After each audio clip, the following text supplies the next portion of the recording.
Recordemos que Pablo en esta segunda vez estaba encarcelado y en una situación para nada fácil, muy hostil, aislado de todas las personas, en una situación deprimente, precaria, ningún beneficio a comparación de lo que había pasado en el primer encarcelamiento y en donde escribió la primera carta a Timoteo y a Tito. Esta era una situación totalmente diferente. Y dentro de los puntos claves de esta carta, Pablo, como decía Adri, debía dejar bases y debía dejar conceptos en lo que se refería al Evangelio, tanto a Timoteo como también a todos los creyentes, incluidos nosotros en este tiempo, para que sean fieles a la palabra de verdad,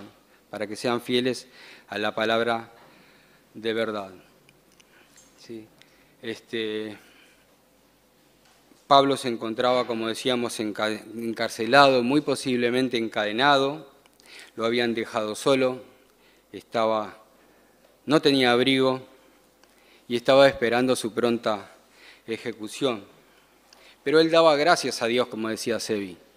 Él daba gracias a Dios igual, estaba sirviendo a Dios, imitaba el ejemplo de sus antecesores que también habían sufrido cosas incluso peores por las circunstancias del Evangelio, y oraba sin cesar por los creyentes, en este caso por Timoteo, pero no se acordaba de lo mal que le habían hecho, no se acordaba ni de él mismo, o sea, no se tenía lástima a sí mismo. Él se gozaba y se gloriaba por lo que estaba sufriendo, porque lo hacía por el nombre de Cristo.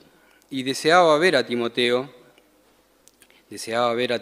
porque se acordaba de algo que tenía Timoteo, algo invaluable, un tesoro que estaba en su corazón y que a Pablo lo llenaba de gozo, y era su fe no fingida, la fe no fingida que había en él.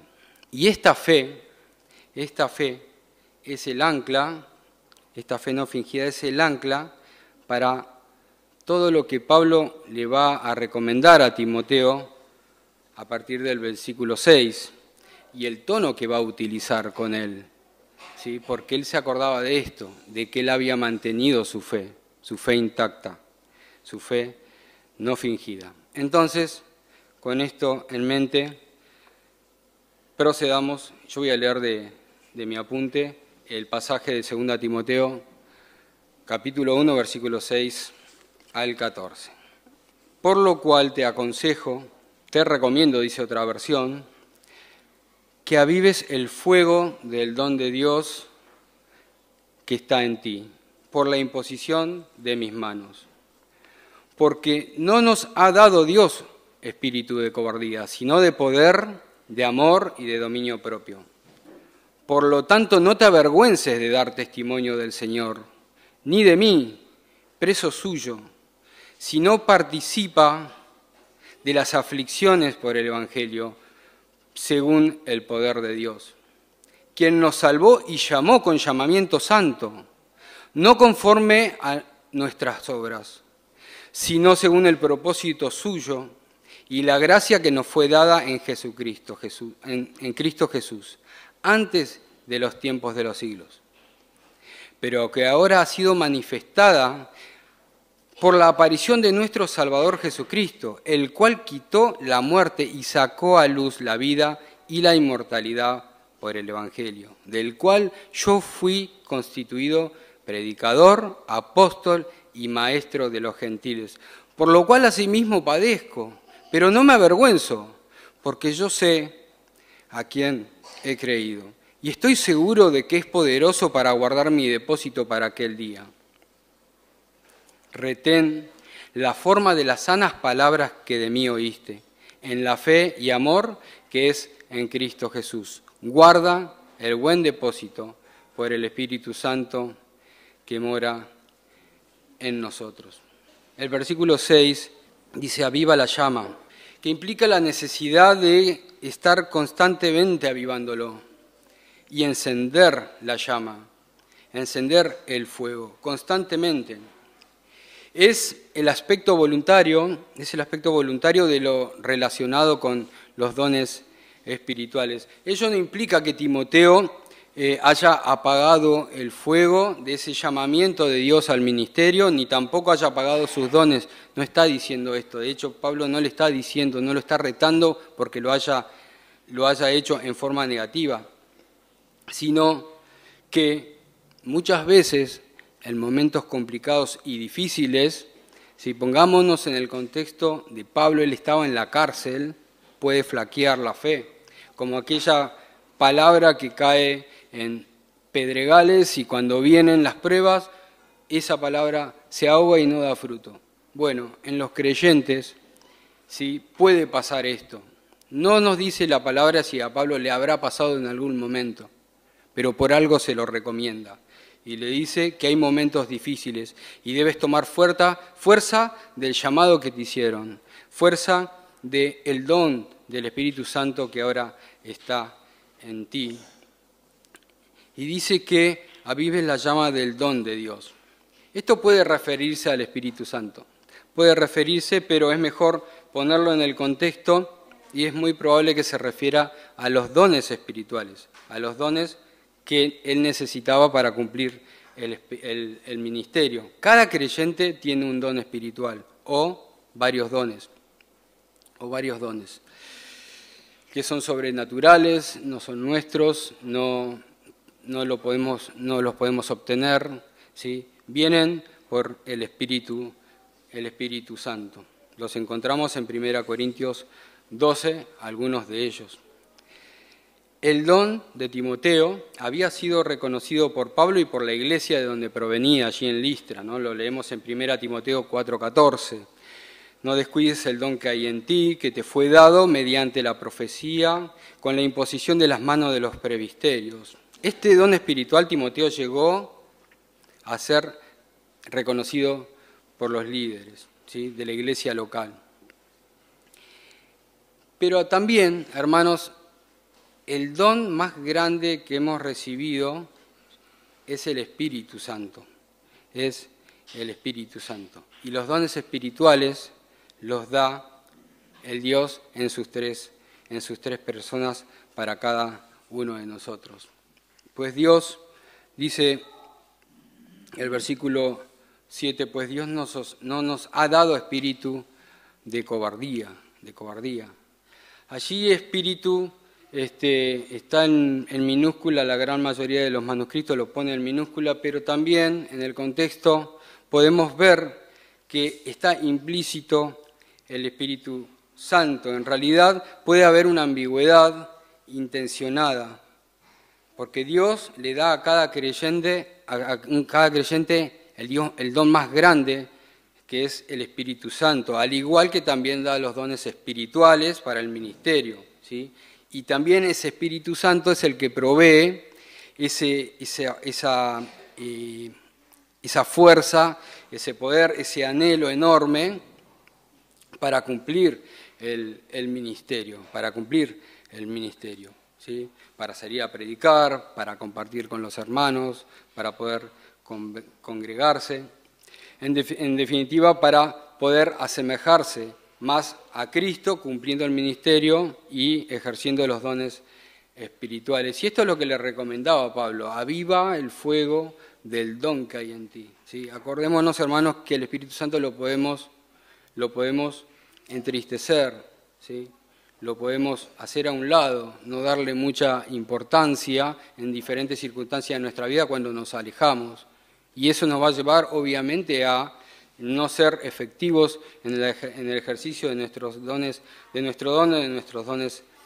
espirituales. Y de eso le quería recomendar el apóstol Pablo. No nos ha dado Dios un espíritu de cobardía, sino de poder, de amor y de dominio propio. En el versículo 8 dice y le recomienda, y acá esta es la frase clave de todo el capítulo, aparte de la de sufre penalidades, sufre por el Evangelio, es no te avergüences, ¿sí? también la vemos en el versículo 12, la vemos en el versículo 16.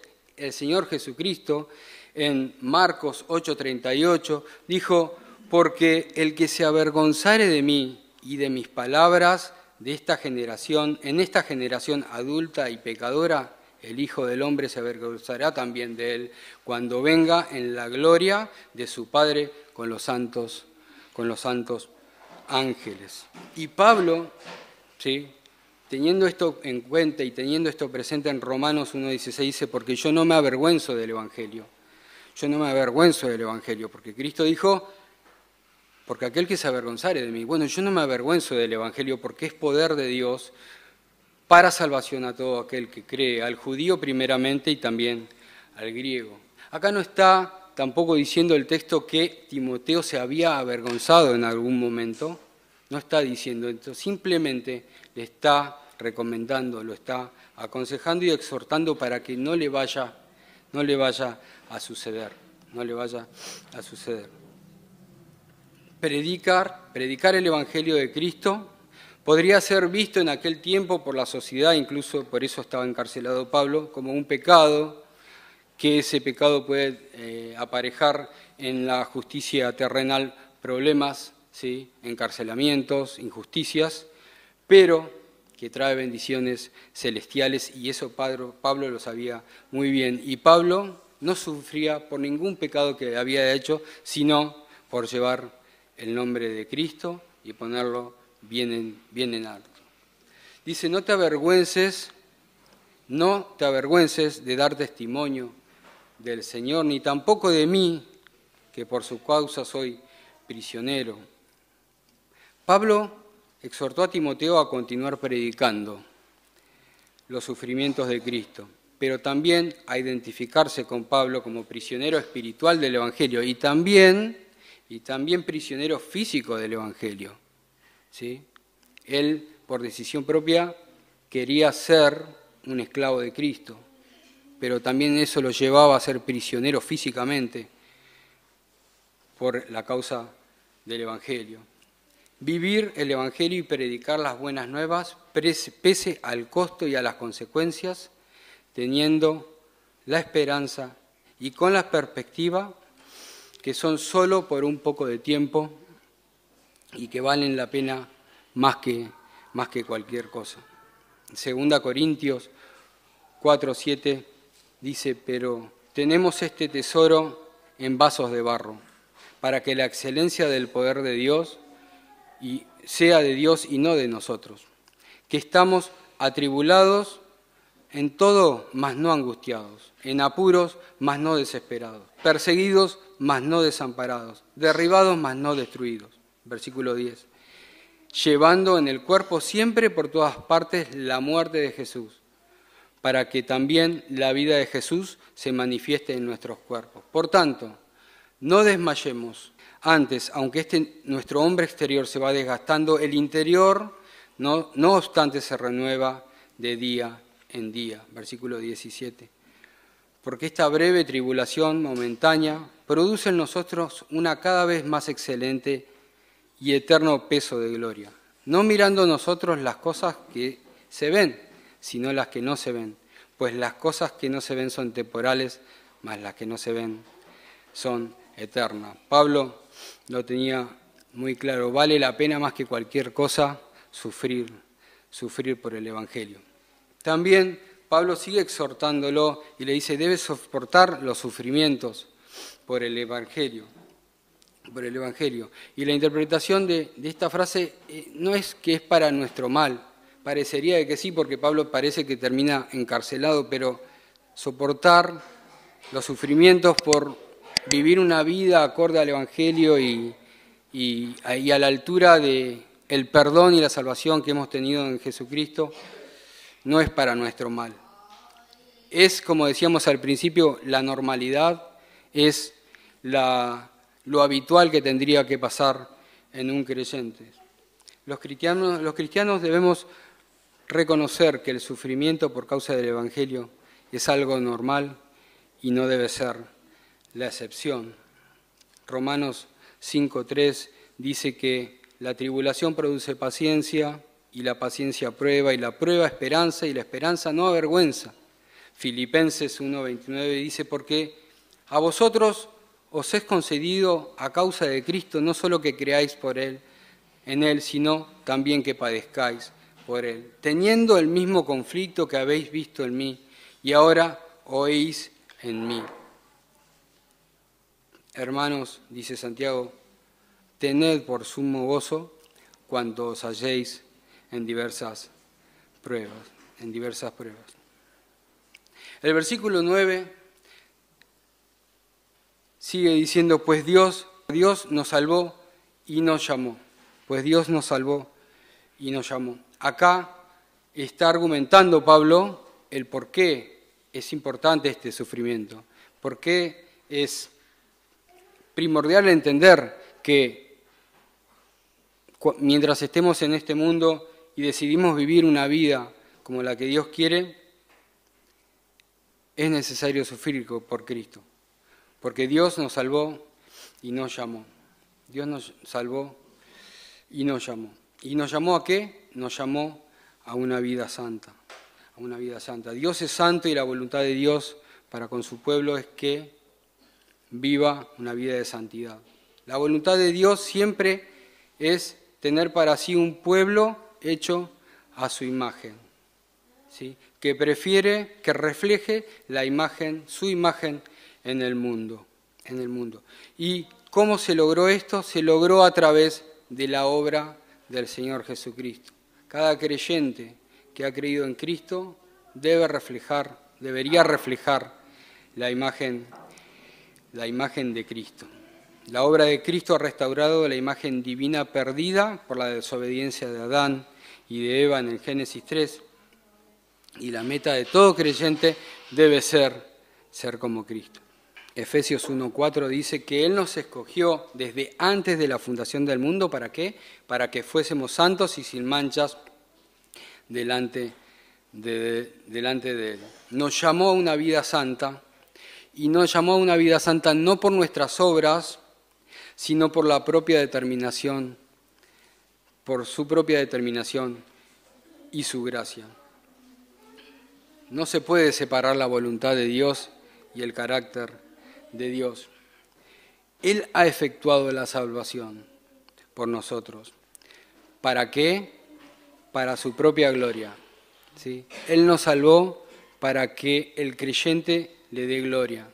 Todo creyente debe darle gloria con su vida, viviendo el Evangelio, ¿sí? Él salvó a la humanidad por amor y pensando en sí mismo, pensando en su propia gloria. Y nos concedió este favor en Cristo Jesús antes del comienzo del tiempo.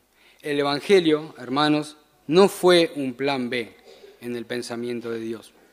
Siempre ha sido el plan de Dios para redimir a la humanidad, ¿sí? Esta humanidad que fue hecha a su imagen, pero que se perdió, pero que ahora, en un momento del tiempo, Dios quiso restaurarla, enviando a su Hijo Jesucristo para nuevamente restablecer la comunión con Él. Y todos los apóstoles, el apóstol Pablo y los apóstoles en los Hechos y el mismo Señor Jesucristo, se refieren con frecuencia a este plan predeterminado del Señor Jesucristo, porque Él es la única esperanza para la humanidad y nosotros somos ejemplos y claro, ejemplo de su bondad y su amor para nuestras vidas. ¿Y cómo lo hizo? Y lo ha revelado a través de su Hijo Jesucristo en su primera venida. Nuestro Salvador, el Señor Jesús, ¿sí? El Salvador, ¿qué hizo por nosotros? Él destruyó la muerte, dice la palabra allí.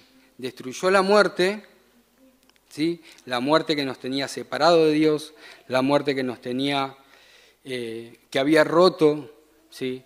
Que nos llevaba al mismo infierno, ¿sí? Destruyó la muerte allí en la cruz y sacó a la luz la vida y la inmortalidad por el Evangelio.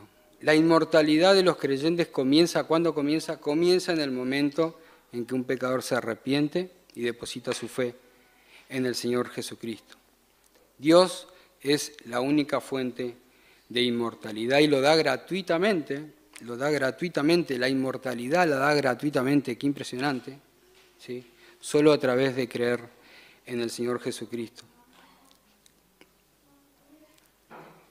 En el versículo 11 de este Evangelio,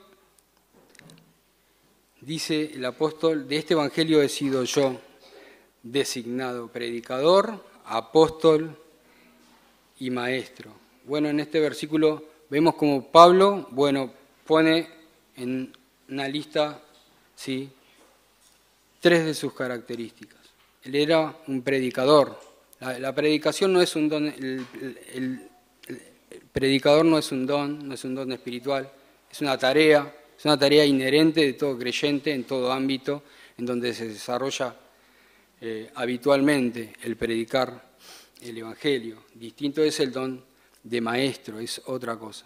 El maestro tiene que predicar, pero el que sirve, o el que, como decíamos hoy, el que barre o el que acomoda los bancos, también tiene que predicar. Es una tarea. Pablo hacía esta tarea de predicar el Evangelio, llevaba el Evangelio.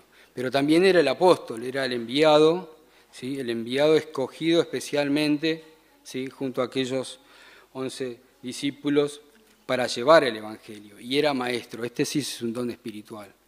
Él tenía este don de maestro, ¿sí?, y el don de enseñanza también. ¿Y el don de enseñanza para qué? Para llevar a las personas que no creen al convencimiento, ¿sí?, de pecado, y también para poder instruir, ¿sí?, a aquellos creyentes. Por eso, como en esta oportunidad, está instruyendo a su hijo espiritual Timoteo, ¿sí?, hijo espiritual Timoteo. Dice el versículo 12, por ese motivo padezco estos sufrimientos. ¿Sí? Por este motivo padezco estos sufrimientos, y esto se relaciona con lo que decía en el versículo 8. Pablo conoció personalmente el precio de ser un seguidor de Cristo y ser un líder espiritual. Este era el precio, ¿sí? ¿Y qué es lo que además dice? Dice que no se avergüenza de ello. Yo padezco estos sufrimientos por la causa de Cristo y no me avergüenzo. Y también se relaciona con lo que le quiere enseñar en el versículo 8 a Timoteo. Los problemas de Pablo, en cierto sentido, evidencian su éxito en la proclamación del Evangelio. Gálatas 6:17 dice, de aquí en adelante nadie me acuse molestias, porque yo traigo en mi cuerpo las marcas del Señor Jesús. Y él sabía en quién había creído. Fíjense el énfasis que hace en la relación con el Señor y no tanto en la circunstancia que estaba viviendo. Él tenía la vista fija, ¿sí?, en aquel que había creído, y este es su Señor Jesucristo, ¿sí?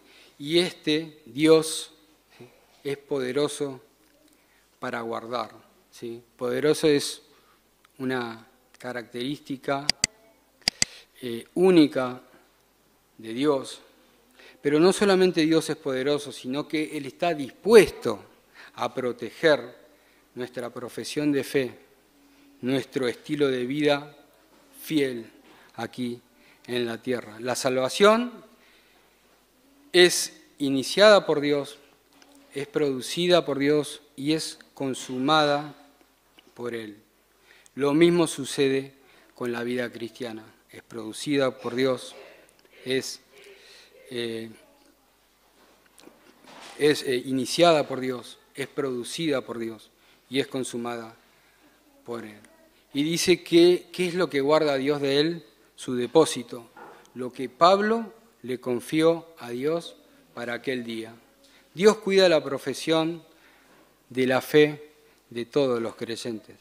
Sin embargo, debemos también entender que nosotros tenemos nuestra parte en guardar el Evangelio, en vivir el Evangelio, o sea, ser un creyente ser un creyente es un acto con beneficios y con privilegios, pero también con requerimientos y con responsabilidades. Le vuelve a recomendar Pablo a Timoteo: retén la forma de las sanas palabras, sigue el ejemplo de la sana palabra, de la sana doctrina.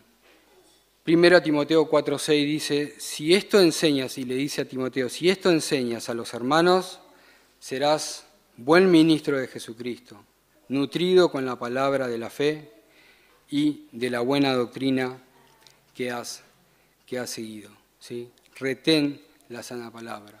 Sé esa persona que va a transmitir bien, ¿sí?, con el ejemplo de tu vida, la sana palabra. No puede haber incongruencia entre lo que prediques y entre lo que vivas. ¿Cómo vas a hacer esto? Lo vas a hacer con el poder del Espíritu Santo, porque solo no lo vas a poder hacer. Con el poder del Espíritu Santo que vive en nosotros. El poder del Espíritu Santo que vive en nosotros, y así termina esta porción de recomendaciones de Pablo a Timoteo. Y yo pensaba, para terminar, y así un ejercicio,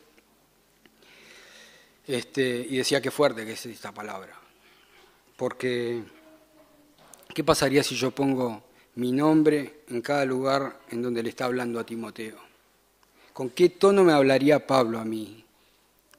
Me hablaría con el tono que le hablaba a Timoteo, como esa persona que tenía una fe no fingida, como esa persona que no se había avergonzado, con esa persona que realmente sufría el Evangelio, que lo predicaba y afrontaba las consecuencias de predicar el Evangelio. Y yo le quería proponer a ustedes que hagamos este ejercicio. Ahora no, porque es largo, pero es un buen ejercicio espiritual para saber dónde estamos nosotros parados. Por lo cual te aconsejo, Pablo, que avives el fuego del don de Dios que está en ti. Por lo cual te aconsejo que avives, Pablo, el fuego del don que está en ti. Porque Dios no nos dio espíritu de cobardía, sino de poder, de amor y de dominio propio. Por tanto, no te avergüences, Pablo, de dar testimonio del Señor. ¿Con qué tono lo diría hacia mí? Mirá que algunas veces te vi y no. Y pudiste haber hablado y no hablaste. Te pudiste haber callado cuando te tenías que callar y no te callaste. ¿Qué pasó ahí? Y cuando tenías que perder algo por mi nombre, porque ¿qué podemos perder por Jesús? ¿Qué puede pasar? Que se nos burlen, que nos desprecien, que nos dejen a un lado, que no nos inviten a algo, perder un amigo o un grupo de amigos. ¿Qué puede pasar? ¿Qué puede ser tan terrible? Perder un negocio, un trabajo, ser excluido de una familia, perder una posibilidad de vender algo. ¿Qué puede pasar por Cristo? ¿Qué puede pasar por no estar a la altura de quien te salvó? ¿Qué puede suceder? Puede ser que te metan preso, puede ser que estés en una discusión en donde te denuncien porque vos pensás distinto. ¿Qué puede pasar? ¿Tan grave es? Pongámonos en la vereda del creyente. No te avergüences. ¿Sabes por qué? Porque quien nos llamó, primero nos salvó y después nos llamó a un ministerio. Y vos tenés un ministerio y tenés dones. ¿Qué pasa que a veces no los pones en práctica? ¿Qué pasa que no cumplís bien tu ministerio? ¿Por qué? ¿Qué es lo que pasa? ¿No te acordás del Señor? ¿No te acordás de lo que hizo por ti en la cruz? ¿Qué pesa más? ¿Qué es más importante? ¿Qué pasa con tu tiempo? ¿Por qué no se lo das al Señor? ¿Por qué no está en primer lugar? No nos salvó y no nos llamó a un ministerio y por gracia, porque ni siquiera merecíamos ser siervos de Él. Él nos da la oportunidad de ser siervos de Él. ¿Y por qué? ¿Por qué no aprovechamos ese momento? Cristo vino, dejó todo en la gloria, vino a salvarnos, nos sacó de la muerte, nos llevó a la vida, nos dio inmortalidad. Y todo eso a la hora de decidir, por no avergonzarte, y por no avergonzarte tenés que padecer algo. ¿Qué es lo que pesa más? ¿Por qué lo dudás?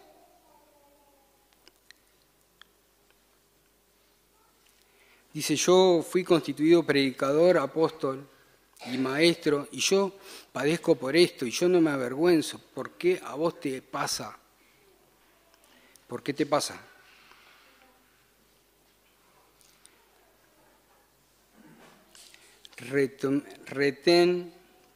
Pablo, tenés que retener la forma de las sanas palabras, la forma de las sanas doctrinas. No podés decir una cosa y vivir otra. ¿Qué pasa?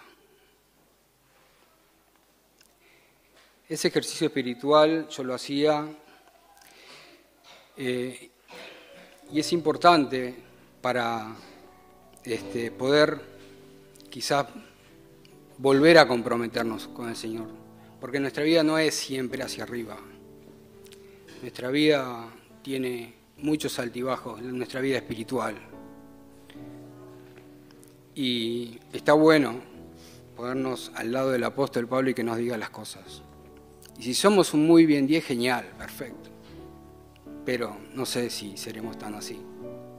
Entonces es la única forma de cambiar, de ponernos frente al espejo y poder mirarnos y poder cambiar lo que tenemos que cambiar. ¿Para qué? Y para gloria del Señor Jesucristo. Que el Señor bendiga su palabra.